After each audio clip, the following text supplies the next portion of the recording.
Ok, bonjour à tout le monde.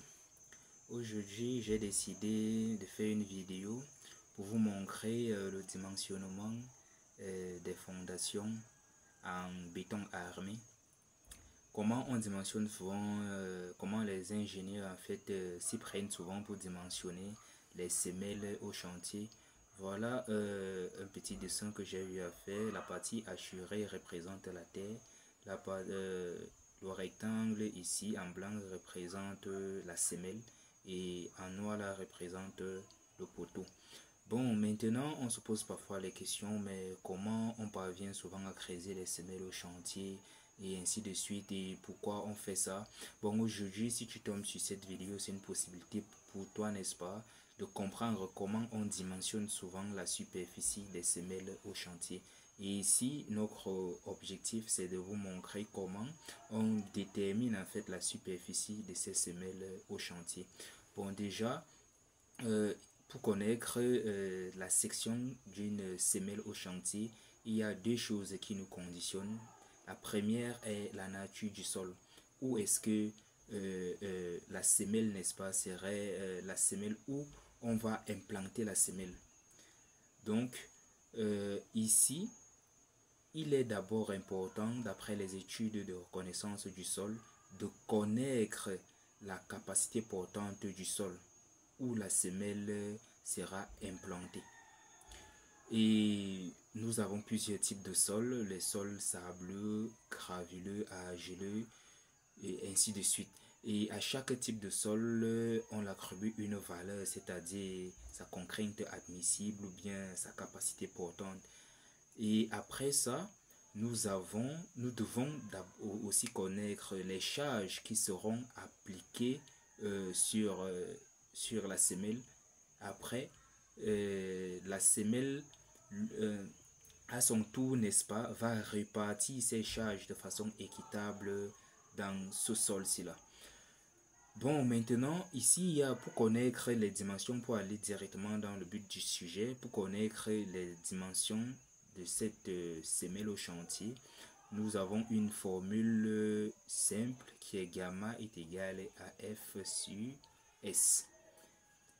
Gamma ici là représente, n'est-ce pas, la pression ou la capacité portante du sol. F ici représente les charges qui seront appliquées dans la terre. Et ici là, ces charges ici là, F, il faut reconnaître que nous avons d'abord P qui est le poids propre de la semelle en lui-même.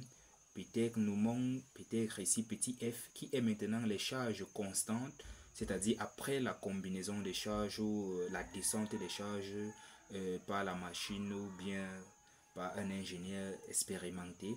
On trouve ceci et ceci, et ce sont ces deux valeurs qui font grand F. Grand F ici là qui est la charge constante qui serait appliquée au niveau de la semelle et au niveau en fait qui sera appliquée dans le sol. Et S ici là est la section de la semelle.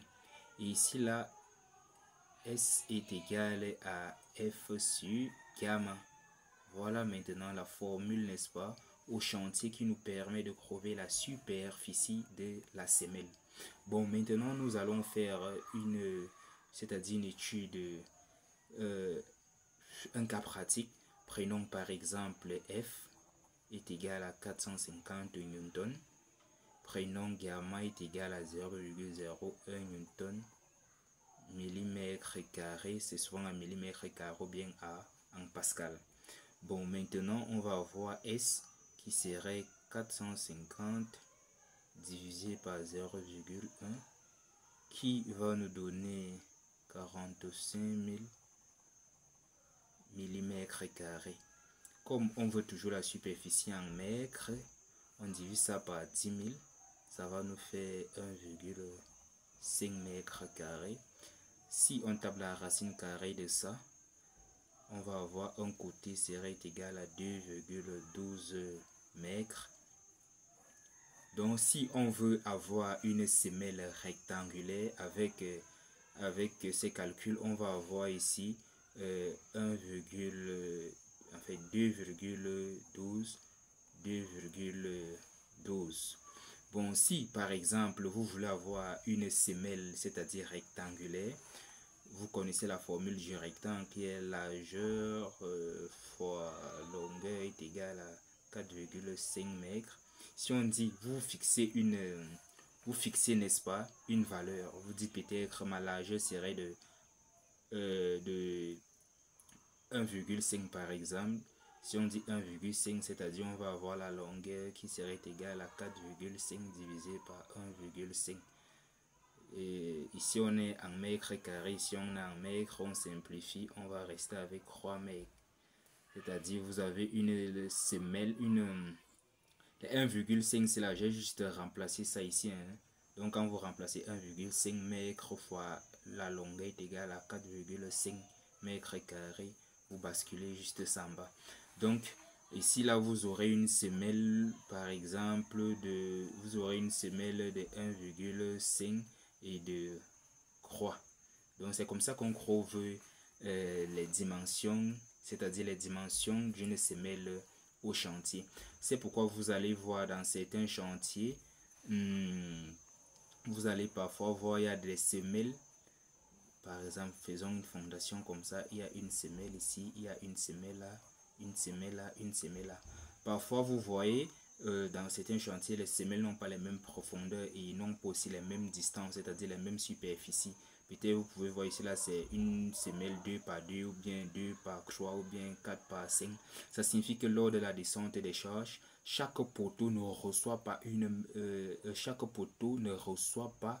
les charges identiques alors. C'est-à-dire le poteau aussi peut peut-être recevoir une charge de 5 newtons, ici là de 10 newtons, ici là de 15 newtons. Lors du dimensionnement des fondations maintenant pour trouver la semelle, vous voyez que si on remplace cette valeur ici, si on remplace cette valeur ici, on remplace cette valeur ici, là on ne peut pas trouver la même superficie.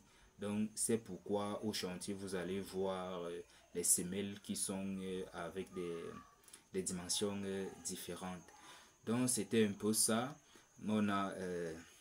J'ai trouvé en fait mieux de faire une telle vidéo, que tu sois ingénieur ou pas, ou que tu fais dans le génie civil ou pas. Je pense que c'est quand même aussi important pour toi de connaître comment on dimensionne souvent des semelles au chantier pour que un bâtiment doit rester statique, c'est-à-dire en équilibre et ne tombe pas et résiste à la pression du sol. Donc si vraiment la vidéo t'a plu, tu peux t'abonner pour des nouvelles vidéos. On va s'en charger de toujours faire des petites vidéos comme ça pour vous édifier par rapport à comment les choses se passent dans le domaine du génie civil. Donc merci.